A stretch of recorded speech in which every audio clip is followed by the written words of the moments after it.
Let's stand for the gospel reading. And let's say the gospel acclamation together.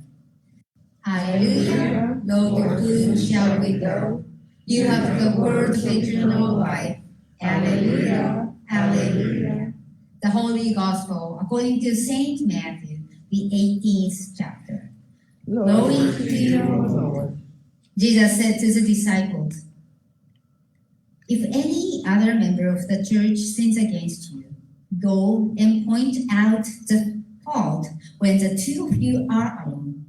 If the member listens to you, you have regained that one. But if you are not listened to, take one or two others along with you, so that every word may be confirmed by the evidence of 2 or 3 witnesses. If the member refuses to listen to them, tell it to the church. And if the offender refuses to listen even to the church, let such a one be to you as a Gentile and a tax collector. Truly I tell you, whatever you bind on earth will be bound in heaven, and whatever you loose on earth will be loosed in heaven. Again, truly I tell you, if 2 of you agree on earth about anything you ask, it will be done for you by my Father in heaven. For where 2 or 3 are gathered in my name, I am there among them. The Gospel of the Lord. Praise to you, O Christ. You may be seated.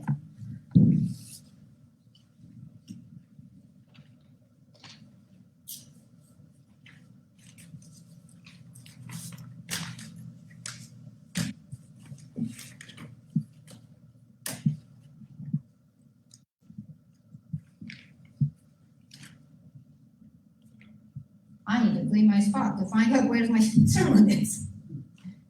Found it. People of God, it's a good day, isn't it? Because not only because it's the anniversary for the 40 years of anniversary for marriage, or it's not only because it's the Clemson and Gamecock won last night. It's a good day because it's a day we can talk about conflicts.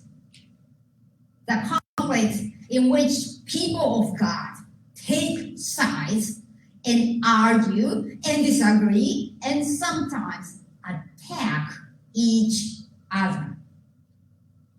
So friends, have you experienced conflict in church before? There's a big nodding going out there. You want to briefly say something about it, Bill?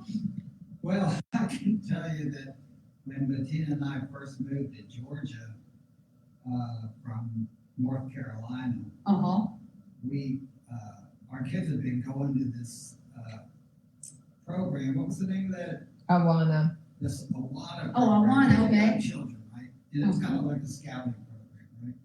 Yeah. And you earn points, and then you can use those points to buy gifts and toys and stuff. So anyway, we drove by this Baptist church that had Awana. So we didn't know which church we were going to be attending there, and so we figured let's attend this church for a while.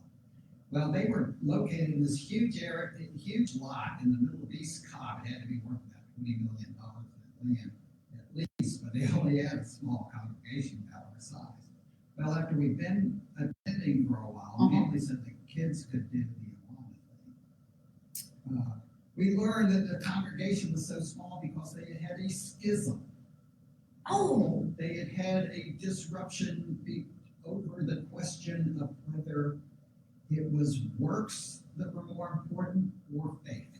Oh, wow. So they had a major schism and half the congregation left, right? So we, kind of like some of the folks there and the Awana program that hit, the kids were enjoying it. So we continued attending until, lo and behold, another major disruption occurred. Oh my goodness. By then, we were getting a little bit weary of the types of services they had, which were kind of like America's Got Talent kind of thing, where different people would get up and sing, and most of them were not the best singers. But anyway, they're going to try that. Ew. So, Okay, I but don't mean to then, be mean, but let me wrap this up very quickly. They have another schism when you were there, while we were there. yeah? Over the question, the pastor there had decreed that all Sunday school teachers and the other folks involved at all in the church, the ushers and all of that, it had to be very strictly observing no alcohol, no Oh, dancing, Uh-huh. no revelry of any sort deal, So, yeah. so all the ushers and the Sunday school teachers and everybody else, which made up a huge part of the congregation, including the choir, all left. Interesting. And at that point, the kid and I took the opportunity to go on to a very nice Lutheran church in Val, not too far. But wow, that church has like in not long time sounds like the two conflicts. Yeah. It's like just before you guys joined. Right. But that was a much more like theological reasoning. Like they have the how you understand this, how you understand how you live as a Christian. Right. It's a big topic, and it sounds like the other one is like you got to follow those things, and some people like, why? Interesting. The closet drinkers Closet drunk. hypocrites.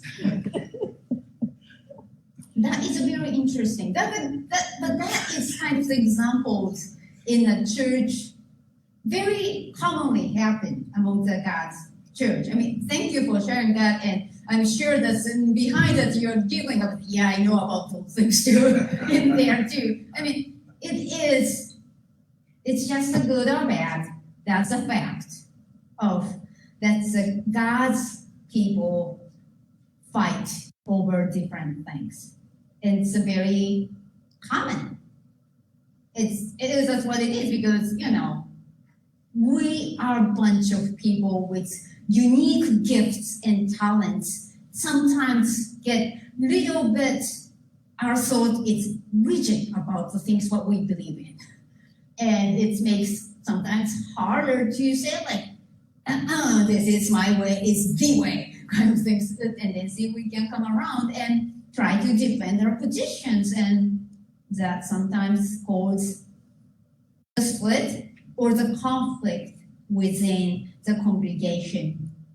The one of the story I heard from my beloved elderly church member that when her ancestor came to this country from Germany years and years and years ago, they settled down in a small village and they started the country Lutheran church, and pretty soon the church was fighting.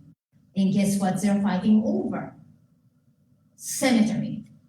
Whether they're going to build a cemetery in the property or they're not going to build a cemetery in the property. So they had meetings after meetings and more meetings to discuss about this important issue for this, future of this congregation. And their meetings getting heated one night, and after the meeting was over, a couple of members got into a fist fight. Oh my, that's a word to say. And guess what happened with this congregation? So and pretty soon, her ancestor came back from the meeting. He all of a sudden died. So the church had to build the cemetery in the church property because they're the one you have to bury now. So that's the way it resolved. And this member, beloved, my 90 plus years old member told me with a giggling face and said, whenever you go on in your ministry, and one of those meetings, you just like goes shaking your head all the time, or you go like, oh, what is going on? If you have that experience, remember my ancestor and their story, and God will provide all things. So that was what she told me about it. But it's another example of how God's people fight. The God's community fights over small things like worship times, what time you have the worship service, or the color of the carpet in the sanctuary, which is always a big debating issue, or whether you put the cushions on a pew or not, and if you do, which color to go with, and on and on. Communion, bread, what's the big loaves of bread or the wafer, that's another whole thing the church can fight over. Throughout the history, throughout the century, God's people in Europe, in Asia, in Middle East, and the United States fought over small things to big things like theological questions, how we live as a Christian, or how we interpret Scripture. In other words, God's people are always fighting because we love God so passionately. We want to do the right thing.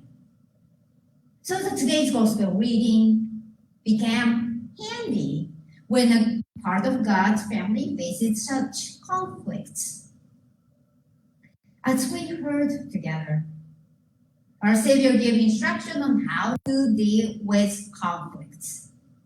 And as you notice, it's pretty straightforward. Only 3 steps. Step 1, talk directly in private. And if it's solved, great, done, thank you. Praise the Lord. If needed, take the step 2 to go and talk again, but this time take 1 or 2 church family member with you as a witness. And if this time it works out and done, solved, great, then praise the Lord. But if this does not work, just take to the next step to bring the case to the church assembly. And even if this fails, the person will be received as an outsider of the community.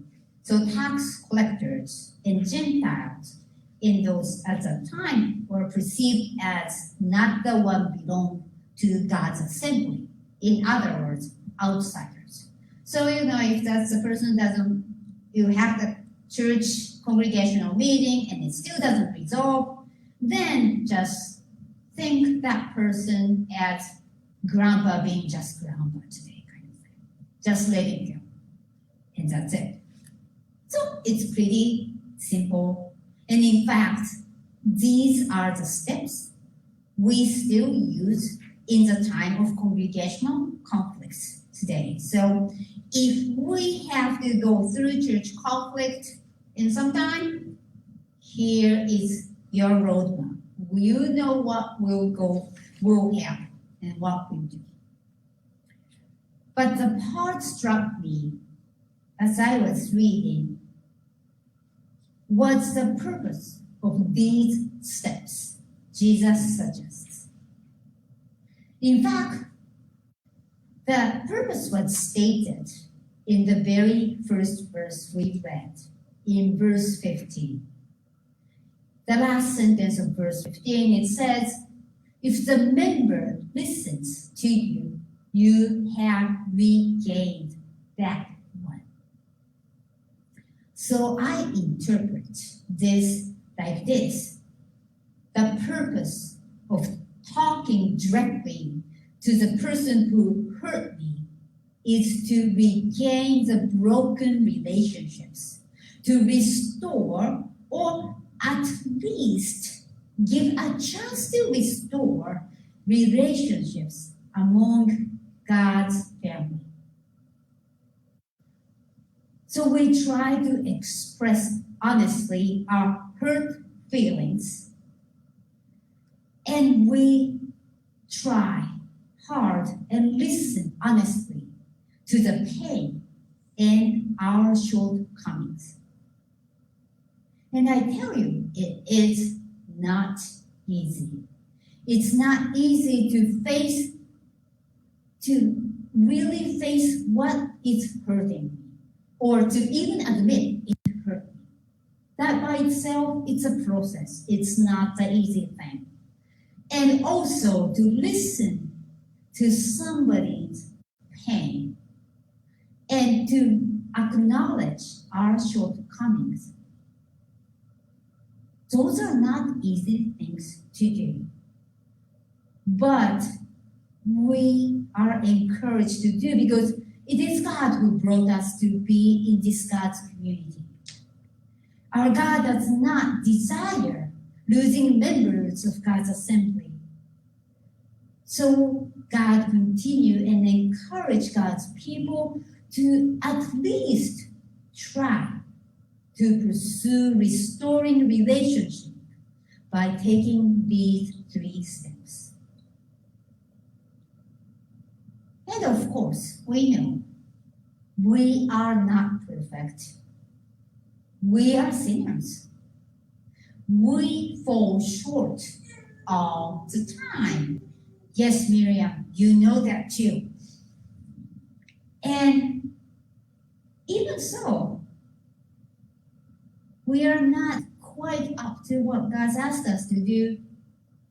It does not mean that we won't try, because God works through these steps and other attempts to restore broken relationships. That's what our God is. And God's promised us to walk through this process. It is, in fact, God's thing. In my view, ultimately, reconciliation and forgiveness are gifts from God. It's not something we gain or obtain by doing these steps, but this is something God gives us as a surprise gift. And we will explore more about this subject next Sunday because the reading is about forgiveness. So we will talk more next Sunday. So you maybe just be looking forward to. And I hope you will remember this from today. Our God does not give up easily. God does not give up on anyone who is hurt or anyone who hurt others. God does not give up on us easily. Therefore, Christ invites God's people to try to restore relationship, because through reconciliation among God's community, namely the church, the love of God is known throughout the earth. That is God's good news for us today.